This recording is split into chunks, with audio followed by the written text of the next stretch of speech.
வணக்கம் traders, welcome to pre market analysis. இன்னைக்கு நம்ம இந்த வீடியோவில் நிஃப்டி, பேங்க் நிஃப்டி மற்றும் சென்செக்ஸ் என்ன நடக்கிறதுக்கான வாய்ப்பு இருக்குது அப்படிங்கிறத தான் பார்க்க போகிறோம். ஸோ இன்னையோட அனாலிசிஸ் பார்த்தீங்கன்னா நம்ம ஃபஸ்ட்டு சார்ட்லேருந்தே ஆரம்பிப்போம். என்னென்னா கிஃப்ட் நிஃப்டி நமக்கு என்ன சொல்லுதுன்னு. ஸோ நேற்று நமக்கு கிஃப்ட் நிஃப்டி பார்த்தீங்கன்னா ஒரு நம்மளோட ஏமாற்றத்தை கொடுத்துச்சு. என்ன நேற்று ஏமாற்றம் கொடுத்துச்சு அப்படிங்கிறத கொஞ்சம் க்ளோஸாக கவனித்தோம் அப்படின்னா, நேற்று நம்ம மார்க்கெட்டில் நம்ம வீடியோ ரெக்கார்ட் பண்ணும் போதுமே சரி, இல்லைனா நீங்கள் சார்ட்டை கவனிச்சிங்கன்னா காலையில் 6:30க்கு பார்த்தீங்கன்னா சார்ட் ஒரு செல்லிங் ப்ரெஷரில் இருந்துச்சு. அப்போது இந்த 6:30க்கு செல்லிங் ப்ரெஷரில் இருந்தது. நம்ம என்ன எதிர்பார்த்தோம் அப்படின்னு பார்த்தீங்கன்னா, நமக்கு மார்க்கெட் க்ளோஸ் ஆகும்போது இருந்த 3:30க்கு க்ளோஸ் ஆகும்போது இருந்த பொசிஷனும் இப்போ இருக்கிற பொசிஷனும், லைக் காலையில் நமக்கு ஒரு 7 மணிக்கு முன்னாடி பார்க்கும்போது பொசிஷனும் பார்த்தீங்கன்னா ஒரு நெகட்டிவ் சைடில் தான் மார்க்கெட் இருக்குது. கிஃப்ட் நிஃப்டி ஒரு நெகட்டிவ் சைடில் இருக்குது. ஸோ அப்படிங்கிறனால நமக்கு ஒரு கேப் டவுன் வரும் அப்படிங்கிறத எதிர்பார்த்தோம். ஆனால் கிஃப்ட் நிஃப்டி என்ன பண்ணியிருக்குன்னு பார்த்தீங்கன்னா, கடன்னு அப்படியே ஒரு பாசிட்டிவ் டைரக்ஷனில் போய் 9 மணிக்கு ஆல்மோஸ்ட் லைக் ஒரு 60-70 பாயிண்ட்ஸ் பார்த்தீங்கன்னா ஒரு கேப் அப்பில் தான் நின்றுச்சு. ஸோ இதுதான் பார்த்தீங்கன்னா 3:30க்கு நமக்கு அதுக்கு முன்னாடி நாள் க்ளோஸ் ஆன பொசிஷன். அப்போ நமக்கு கிஃப்ட் நிஃப்டி பார்த்தோம் அப்படின்னா நமக்கு ஏறக்குறைய ஒரு 50-60 பாயிண்ட் பார்த்தீங்கன்னா ஒரு பாசிட்டிவான டைரக்ஷனில் இருந்துச்சு. அப்போ இதே இது ரிப்பீட் ஆகுது. அதாவது மார்க்கெட் பார்த்தீங்கன்னா 6:30க்கு ஓப்பன் ஆகும்போது நெகட்டிவ் ஆகி அதுக்கப்புறம் மார்க்கெட் ஒரு பாசிட்டிவ் டைரக்ஷனை கொடுத்துருக்கு. அதே இது பார்த்தீங்கன்னா இன்னையோட மார்க்கெட்டில் ரிப்பீட் ஆகுது. இந்த ரிப்பீட் ஆகுதுன்னா என்னென்னா, நமக்கு நேற்று என்ன பார்த்தோம், கீழே இப்படி மேலே போச்சு, இங்கே மேலே இப்படி கீழே வந்துட்டுருக்கு. ஸோ அப்படிங்கிறனால நமக்கு இன்னையோட மார்க்கெட்டை இப்போதைய டைரக்ஷன், இப்போதைய பொசிஷன்லேருந்து நம்ம கவனித்தோம் அப்படின்னு பார்த்தீங்க அப்படின்னா, நமக்கு மார்க்கெட் பார்த்தீங்கன்னா ஒரு ஸ்ட்ராங்கான ஒரு பையிங் ப்ரெஷரில் இருக்கிற மாதிரி தான் இருக்குது. ஆனால் நம்ம முக்கியமாக ஒரு விஷயத்தை கவனித்தோம்னா, நேற்று இருந்த ப்ரைஸ் ஆக்ஷன் மாதிரியே மார்க்கெட் கீழே போகிறதுக்கான சான்சஸ் நமக்கு இருக்குது. நேற்று கீழே போகும்னு நினச்சோம், மார்க்கெட் பார்த்தீங்கன்னா மேலே போயிருந்துச்சு. இன்றைக்கி மேலே போகிற மாதிரி நமக்கு சிக்னல் இருக்குது. ஆனால் கீழே வர்றதுக்கான வாய்ப்புகள் தான் கொஞ்சம் அதிகமாக இருக்குது அப்படிங்கிறத நம்ம கவனத்தில் வைக்கணும். அப்போ கிஃப்ட் நிஃப்டியை பொறுத்தளவு இன்றைக்கி நமக்கு ஒரு கேப் டவுன் வர்றதுக்கான பாசிபிலிட்டிஸ் இருக்குது. ஸோ இப்போதைய கிஃப்ட் நிஃப்டியோட டேட்டா நம்ம கவனித்தோம் அப்படின்னா கேப் டவுனுக்கான பாசிபிலிட்டிஸ் கொஞ்சம் குறைவாக இருக்குது. ஆனால் நமக்கு நேற்று நடந்த மாதிரியே 7 o'clock நம்ம ரெக்கார்ட் பண்ணி முடிக்கிறோம். ஆனால் 9 o'clock அப்புறம் தான் பார்த்தீங்க அப்படின்னா நமக்கு இந்த மார்க்கெட்டோட டைரக்ஷன் கிளியராக தெரியும். ஸோ அந்த ஒரு காரணத்தினால கிஃப்ட் நிஃப்டி டேட்டாவை பொறுத்தளவு நமக்கு காலையில் 6:30க்கு ஒரு பையிங் ப்ரெஷர் மாதிரி இண்டிகேஷன்ஸ் இருந்தாலும், நமக்கு நேற்றிருந்த கற்றுக்கிட்ட ஒரு லெசன் வச்சு நமக்கு பார்த்தோம் அப்படின்னா மார்க்கெட் ட்ரெண்ட் ரிவர்ஸ் ஆகி கீழே வர்றதுக்கான சான்சஸ் இருக்குது. ஸோ இதனால் நமக்கு நிஃப்டி 50 பார்த்தீங்கன்னா ஒரு கேப் டவுன் வர்றதுக்கான ஒரு சான்சஸும் இருக்குது. இதே மாதிரியே நம்ம இந்தியா விக்ஸ் டேட்டாவையும் கம்பேர் பண்ணோம் அப்படின்னா, இந்தியா விக்ஸ் டேட்டாவில் ஒரு 3 முக்கியமான விஷயங்கள் தெரியுது. என்னென்னா, நமக்கு தொடர்ந்து 3 நாளாக பார்த்தீங்க அப்படின்னா மார்க்கெட் ஃபஸ்ட்டு கேண்டில் ஒரு ஸ்ட்ராங்கான ஒரு டவுன் சைட் கேண்டில் இருக்கும்.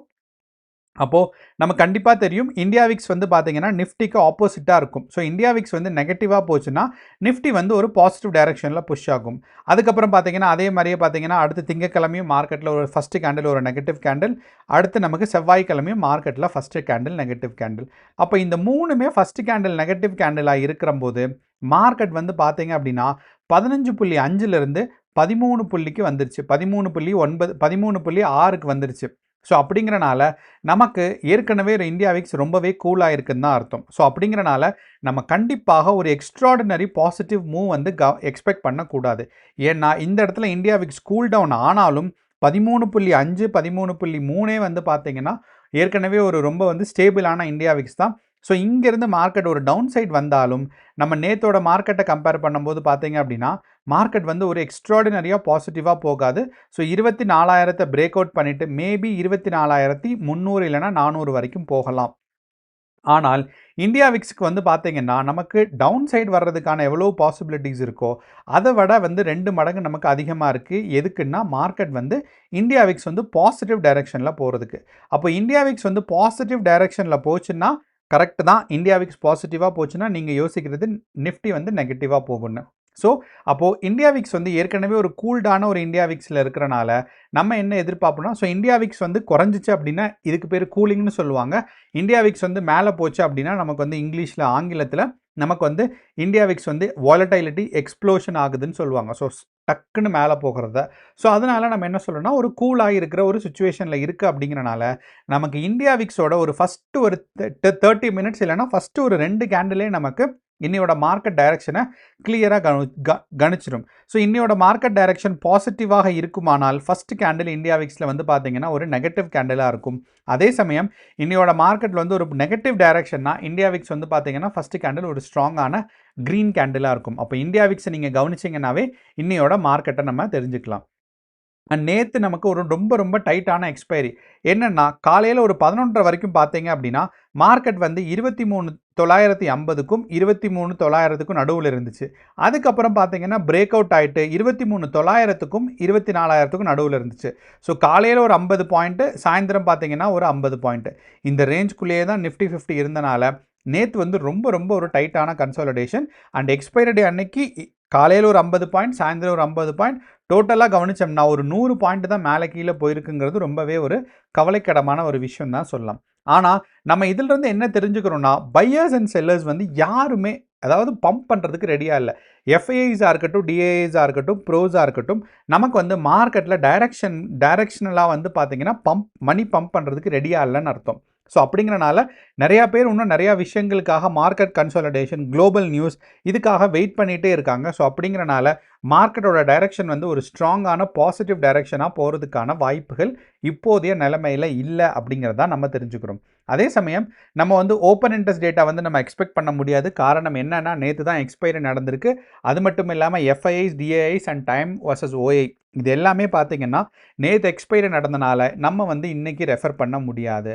அப்போ இன்னையோட மார்க்கெட்டுக்கு நம்ம பியூராக ப்ரைஸ் ஆக்ஷன், அது மட்டும் இல்லாமல் India Vicks and gift Nifty data வச்சு தான் நமக்கு பார்க்குறோம். ஸோ மார்க்கெட்டோட டைரக்ஷன் பார்த்தீங்கன்னா ஓரளவு ஒரு டவுன்ஃபாலிங்காக இருக்கிறதுக்கான சான்சஸ் நமக்கு இருக்குது. ஸோ யூஎஸ் மார்க்கெட் பார்த்தீங்கன்னா நேற்றோட மார்க்கெட் வந்து ஸ்ட்ராங்கான ஒரு டவுன்ஃபாலிங் நேச்சரில் தான் இருந்திருக்கு.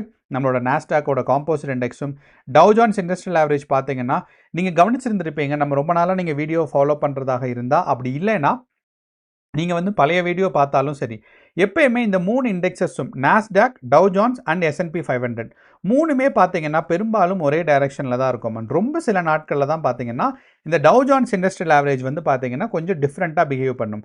அப்போது இந்த நாஸ்டாக் காம்போசிட் இண்டெக்ஸும் S&P 500ம் பார்த்தீங்கன்னா நம்மளோட நிஃப்டி அண்ட் நம்மளோட சென்செக்ஸை கம்பேர் பண்ணுற மாதிரி. அப்போது இந்த ரெண்டுலேயே நமக்கு பார்க்கும்போது மார்க்கெட் வந்து ஒரு ஸ்ட்ராங்கான ஒரு டவுன் சைட் செல்லிங் ப்ரெஷரில் இருக்குது அப்படிங்கிறத கவனிக்கலாம்.